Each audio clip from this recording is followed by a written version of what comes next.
Nos últimos dias aconteceu algo importante no cenário global. Os Estados Unidos atacaram alvos ligados ao Irã. E quando esse tipo de tensão acontece lá no Oriente Médio, o mercado olha imediatamente por uma coisa, que é o petróleo. E isso pode ter impacto direto no Bitcoin. E hoje eu quero mostrar para você um padrão que já aconteceu antes e que pode estar começando de novo. E agora eu estou aqui no gráfico mensal do petróleo.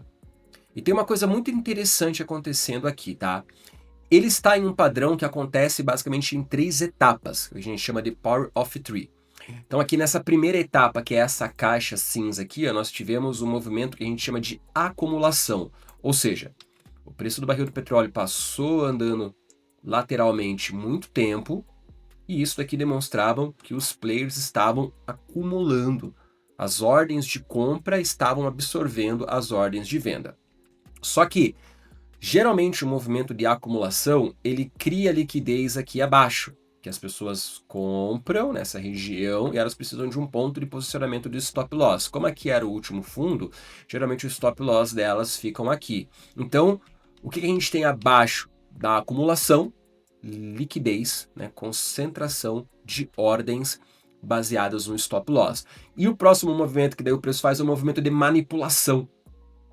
Ou seja, ele perde o fundo temporariamente, mas ele não tem a continuidade da baixa. E o terceiro elemento desse padrão é o que a gente chama aqui nesse caso de expansão, né? Que é a movimentação do preço contrária ao movimento da manipulação. Então aqui a gente tem uma coisa interessante acontecendo, que a gente tinha uma linha de tendência que estava vendo aqui desde 2022, ó, e ela estava delimitando toda a ação do petróleo. Quer dizer, o preço do petróleo ele não conseguia evoluir porque ele batia nessa linha de tendência, voltava, batia na linha de tendência, voltava, batia na linha de tendência, voltava, batia, voltava. Ele fez a manipulação, tentou o rompimento, voltou, testou o fundo da manipulação e o que veio depois foi um rompimento, e parece ser um rompimento verdadeiro, porque ele rompeu a linha de tendência após o movimento de manipulação, ou seja, de captura de liquidez, e ele fechou aqui um mês acima, fechou o segundo mês acima, nós estamos aqui no terceiro mês acima, em que o preço do petróleo consegue se sustentar acima da linha de tendência após um padrão de acumulação e manipulação. Então o que parece, o que esse gráfico aqui está sugerindo, é de que nós estamos prontos para iniciar um movimento de expansão.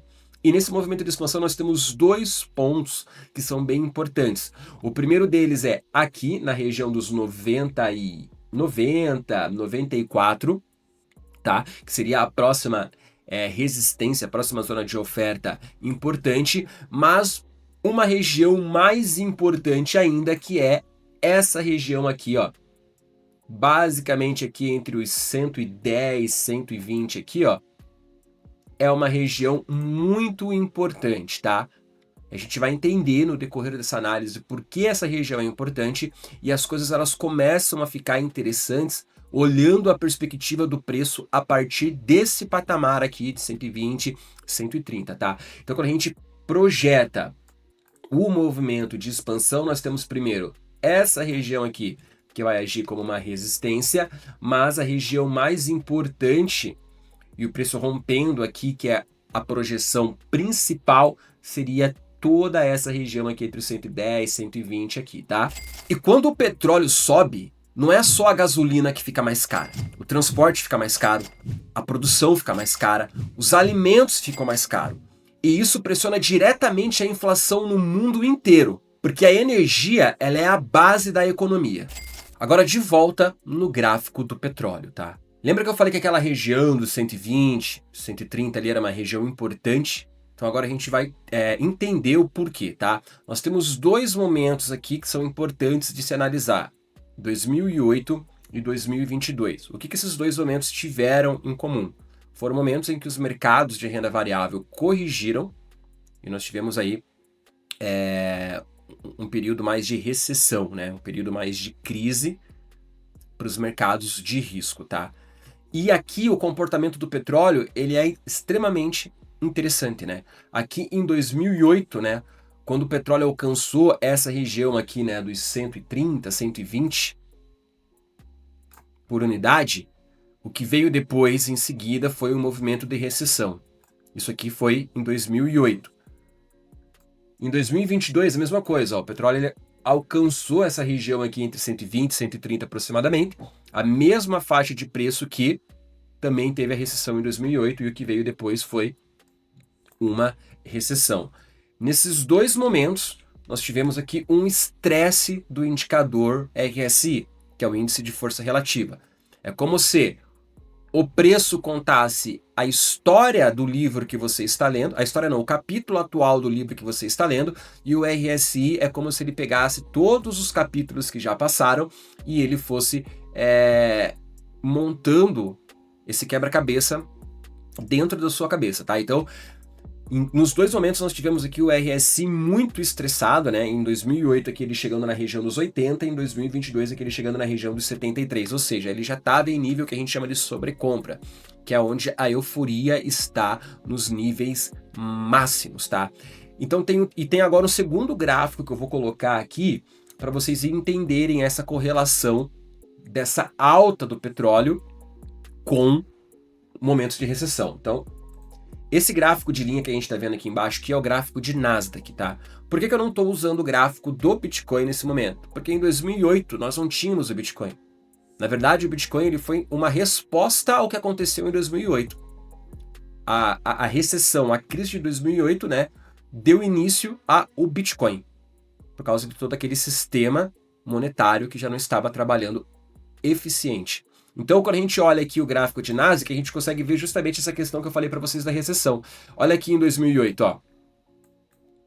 Nasdaq saiu aqui de 2049 e foi para 1144. Quando a gente fala aqui de quanto que foi de queda, nós falamos aqui de 44% de queda. Como é que isso aqui aconteceu em 2022? Em 2022 o Bitcoin já estava, né? Nasdaq saiu aqui de 16.825 e ele foi para 10.729, ou seja, 35% de queda. E aqui foi quando o Bitcoin saiu lá dos 70 mil dólares e foi para os 15 mil dólares, tá? Então, o que nós estamos vendo aqui é um padrão que acontece quando o preço do petróleo está nessa região aqui, que é uma região perigosa. Só que aqui tem uma coisa importante que a gente precisa entender, tá? O petróleo, ele não causou essa crise, nem a de 2008 e nem a de 2022. Mas só que ele estava sinalizando que o ambiente estava ficando muito pressionado. E isso precisa ficar muito claro aqui nessa linha de raciocínio que a gente está construindo. Só que agora, diferente de 2008 e diferente de 2022, nós temos um fator novo, que é a escalada entre os Estados Unidos e o Irã. O Irã ele está do lado de uma das rotas mais importantes do petróleo mundial. Cerca de 20% do petróleo do mundo passa pelo Estreito de Hormuz. Então, se houver qualquer ameaça de interrupção nesse fluxo, o mercado ele vai reagir muito rápido. E, consequentemente, nós podemos ver a expansão do preço do petróleo. Então, basicamente, essa analogia com o preço do petróleo ela está correlacionada também à velocidade e à duração dessa possível alta, porque quanto mais rápido e quanto mais longo, né, for o tempo que o petróleo vai subindo, mais estressado o sistema vai ficando, né? Os custos energéticos vão subindo e isso vai pressionando cada vez mais a inflação, tá? Então, só que agora, nesse momento, quando a gente traz aqui para o momento atual, a gente vê que nós estamos aqui basicamente só no segundo mês de rompimento da linha de tendência. Então, até a gente chegar na região que, historicamente, causou esse padrão de antecipação de recessão, a gente tem aqui uma boa pernada, né? No mínimo aqui a gente tem 44%, 50% de alta. Então, isso está ainda no começo, tá? Tá tudo acontecendo agora. Então, isso foi diferente de 2008, isso foi diferente de 2022, porque a gente tem espaço para crescer. Só que daí entra a questão aqui da velocidade, né? Como a gente tem espaço para crescer, a gente pode ver 4, 5 meses de alta seguida, que foi o que aconteceu aqui, né? Ó, basicamente 5 meses de alta seguida em 2008, 5 meses de alta, até mais de 5 meses, né? 1, 2, 3, 4, 6 meses de alta seguida em 2022, e isso tudo vai o quê? Vai estressando o sistema, vai encarecendo os custos energéticos, e isso tudo não é benéfico para os ativos de risco porque isso pressiona a inflação, e com a inflação pressionada, o corte de juros fica mais difícil. Se você tiver dificuldade para cortar juros, você acaba não conseguindo colocar liquidez, que é o motor dos mercados de risco, inclusive o Bitcoin. E como é que o Bitcoin ele entra nesse tabuleiro de xadrez aí global, né? A gente está conectando aqui petróleo, a gente está conectando aqui Nasdaq. Bom, a gente viu que petróleo tem espaço para crescer.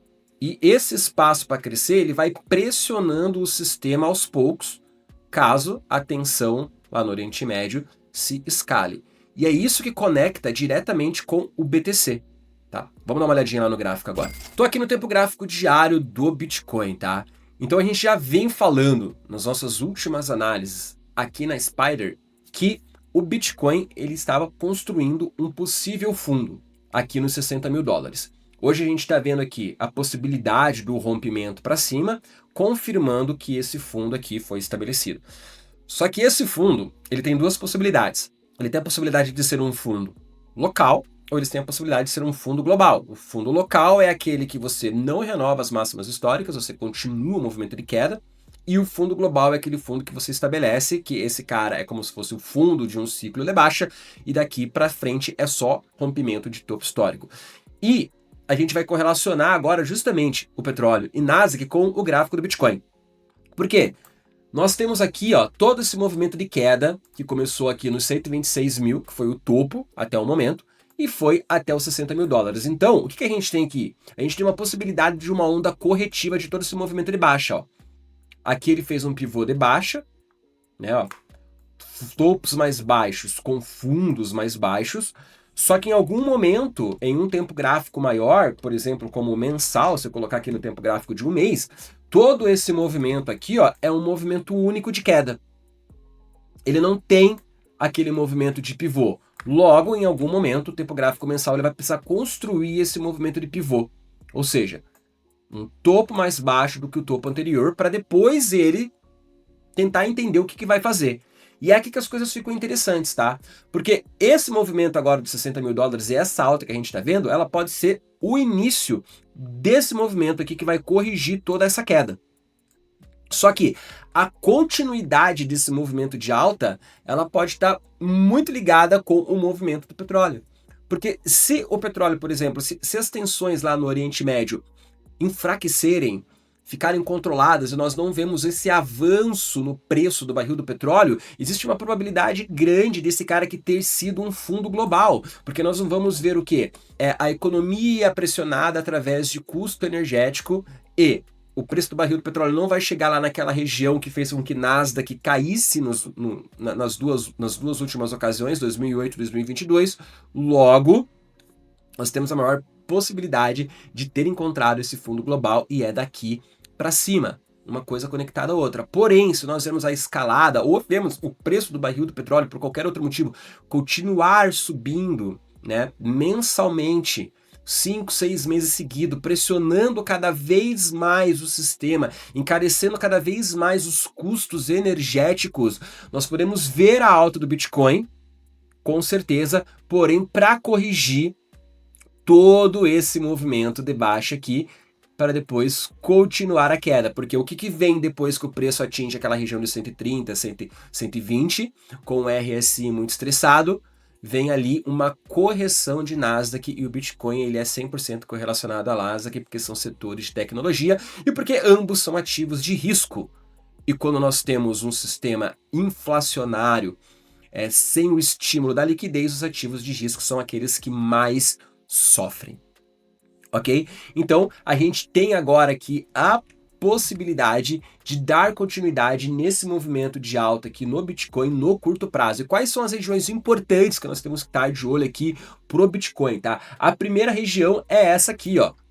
Deixa eu colocar no tempo gráfico semanal que eu vou ter maiores informações, ó. Essa região aqui entre os 74 e os 80 mil dólares aqui no Bitcoin é a primeira região que o preço tem que mostrar resiliência, tá?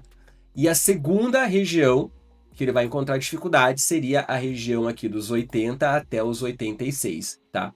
Então esse movimento aqui, ele tende a demorar agora para se desenrolar, porque as correlações entre o mercado estão acontecendo, os olhos do mercado estão voltados lá para o Oriente Médio, como que essa escalada vai acontecer, tá? Então, agora a gente tem que aguardar para entender se esse movimento do Bitcoin vai ser só uma onda corretiva de todo esse movimento aqui, ou se esse cara aqui vai ser o fundo definitivo e a partir daqui a gente vai romper o topo histórico. De qualquer forma, né, você como trader, como operador do mercado, não precisa prever o futuro, você só precisa ter um plano para cada um dos cenários. E o plano que a gente tem aqui é, essa era uma zona de acumulação.